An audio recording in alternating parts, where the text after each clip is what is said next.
जय माता दी। श्री कीलक स्तोत्र। महर्षि श्री मार्कंडेय जी बोले, निर्मल ज्ञान रूपी शरीर धारण करने वाले, देवत्री रूप दिव्य 3 नेत्र वाले, जो कल्याण प्राप्ति के हेतु हैं तथा उनके मस्तक पर अर्धचंद्र धारण करने वाले हैं, उन भगवान शंकर को नमस्कार है। जो पुरुष इन कीलक मंत्रों को जानता है, वही पुरुष कल्याण को प्राप्ति करता है। जो अन्य मंत्रों को जप कर केवल सप्तशती स्तोत्र से ही देवी की स्तुति करता है, उसको इससे ही देवी की सिद्धि हो जाती है। उन्हें अपने कार्य की सिद्धि के लिए दूसरे की साधना करने की आवश्यकता नहीं रहती। बिना जप के ही उनके उच्चाटन आदि सब काम सिद्ध हो जाते हैं। लोगों के मन में शंका थी कि केवल सप्तशती की उपासना से अथवा सप्तशती को छोड़कर अन्य मंत्रों की उपासना से भी समान रूप से यह सब कार्य सिद्ध हो जाते हैं।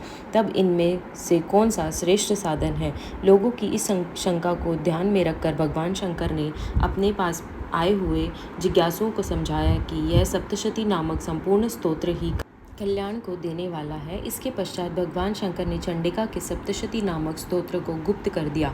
अतः मनुष्य इसको बड़े पुण्य से प्राप्त करता है। जो मनुष्य कृष्ण पक्ष की 14 अथवा अष्टमी को एकाग्रचित होकर देवी को अपना सर्वस्व समर्पित कर देता है और फिर उसे प्रसाद के रूप में ग्रहण करता है, उस पर दुर्गा प्रसन्न होती है अथवा नहीं होती। इस प्रकार सिद्धि के प्रतिबंधक रूप कीलक के द्वारा भगवान शंकर के इस स्तोत्र को किलित कर रखा है। जो पुरुष इस सप्तशती को निष्किलन करके नित्य पाठ करता है, वह सिद्ध हो जाता है। वही देवों को पार्षद होता है और वह गंधर्व होता है।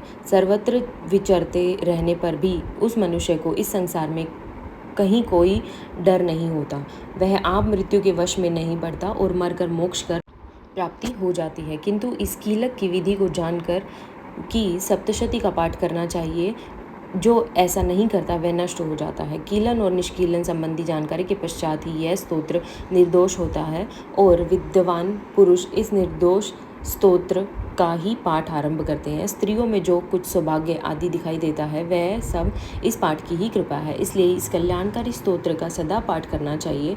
इस स्तोत्र का शनय 2 पाठ करने से भी स्वल्प फल की प्राप्ति होती है। इसलिए उच्च स्वर से ही इसका पाठ आरंभ करना चाहिए। जिस देवी के प्रसाद से ऐश्वर्य, सौभाग्य, आरोग्य, संपत्ति, शत्रुनाश तथा परम मोक्ष की प्राप्ति होती है, उस देवी की स्तुति मनुष्य को अवश्य करनी चाहिए। जय माता दी। जय दुर्गा माँ।